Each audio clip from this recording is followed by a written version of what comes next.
All right, welcome to Saints and Saguaros. My name's Alex. This is a channel where I talk about theology, philosophy, just basically whatever I've been thinking about recently.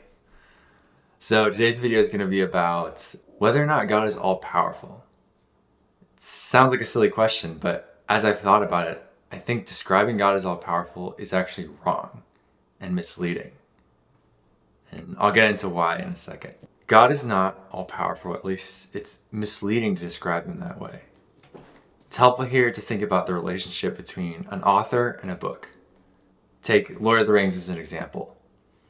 We could consider each of the characters in the story and imagine that some are more powerful than others. For example, Frodo is not very powerful. Maybe Aragorn is more powerful than him because he's stronger and has more skill. Gandalf the wizard is more powerful still because he has magical abilities, and so on. And we can keep going until we arrive at the most powerful possible being in the Lord of the Rings universe. Imagine a being that can change anything about the universe at will with no effort. That's a being we could describe rightly as all-powerful. But now take a step back and think about the author himself, Tolkien. Would it be appropriate to describe him as all-powerful? I don't think so. You could, because in a sense, Tolkien can change anything about the Lord of the Rings universe he wants at will. But it's still misleading to call him all-powerful. The fact is that his all-powerfulness comes not from some ability he possesses, but from the fact that the Lord of the Rings universe exists inside his mind. I think this is more analogous to the way that God is all-powerful with respect to our universe, if all-powerful is the right word for it. See, Tolkien is not just the most powerful being among all the beings in the Lord of the Rings universe. He's outside of the universe altogether, and he's the cause of the universe. That's how it is with God. God is not just the most powerful possible being within our universe. He's the source of our universe itself. The same thing happens if we ask whether or not God is all-knowing. Again, I understand when people say that God is all-knowing. I understand what they mean, but I think it can be misleading. Let's go back to the author-book analogy. Let's consider the various characters within Lord of the Rings. We can see that some have more knowledge than others. For example, Frodo might have less knowledge than Gandalf because Gandalf has lived longer and has traveled more. We can even imagine a character within Lord of the Rings that's all-knowing, that knows everything there is to know about the universe of Lord of the Rings. But again, when we step back and look at Tolkien, the author, we could say he's all-knowing with respect to Lord of the Rings, but that would be misleading. Tolkien didn't need to learn things about the universe of Lord of the Rings like the characters within the story needed to learn and grow.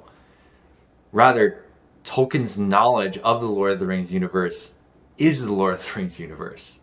The Lord of the Rings universe exists as a story within Tolkien's imagination. Him just thinking that something is true in that universe makes it true.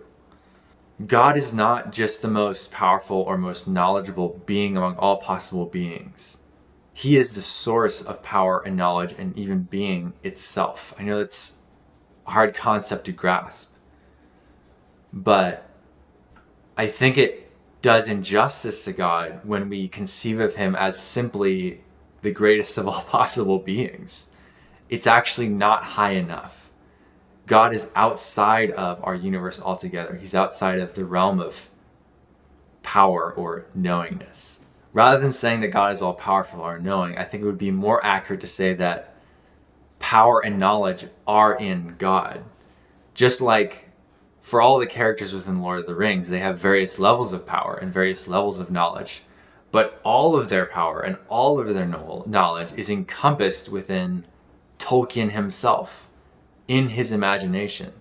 That's what causes the universe to be. We can think back to John 1, where God speaks the world into existence. It says, "In the beginning was the Word, and the Word was with God, and the Word was God. Through him all things were made." And I think that's describing something like an author telling a story with words. We're supposed to get the idea that God is like Tolkien, creating a universe with his very word. I think this concept ties in well with the doctrine of divine simplicity, something I've been thinking about a lot recently. For those of you that don't know, divine simplicity is the idea that all of God's attributes, which seem separate to us, are actually one and the same in God. Now that sounds confusing and contradictory, but let's think about how this works with the author-book analogy. You could say that Tolkien is all-powerful with respect to Lord of the Rings, and that Tolkien is also all-knowing with respect to Lord of the Rings. And it might sound at first like those are two different properties that Tolkien has, but they're not. They're exactly the same. Because the story, the world of Lord of the Rings, exists as a story within his imagination, that's the reason he's all-powerful. Because just by thinking it, that makes it so in that universe. And that's the same reason he's all-knowing. Just by thinking it, that it is true, that makes it true in that universe. In other words, the nature of the universe, as existing within Tolkien's mind, makes it such that Tolkien is, quote, all-knowing and, quote, all-powerful with respect to the universe. This is just an example showing how, for God, two properties that sound different, God's all-powerfulness and God's all-knowingness, are actually the same. And we can go through each of God's properties and do something similar. God's various attributes may seem different to us, but that's because when we're describing him that way as all-powerful or unknowing, we're really just using analogies to describe an undivided and simple God. As we consider them more carefully, we see that all those properties are really one in God. A personal note is just that in my own life, this has really changed the way I view God. It's given me a higher view of him.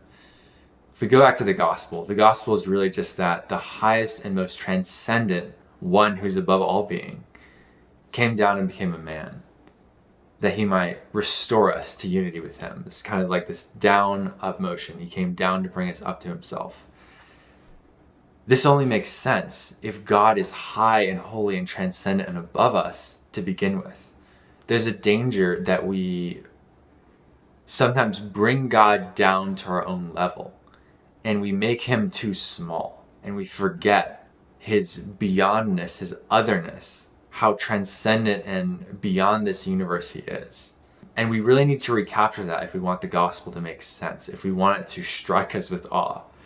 Because it's really not that impressive if a being within our own universe, even a very great one, comes down and becomes one of us. It's so much more amazing if a God that is above and beyond our universe entirely and outside our universe and the source of it somehow enters it.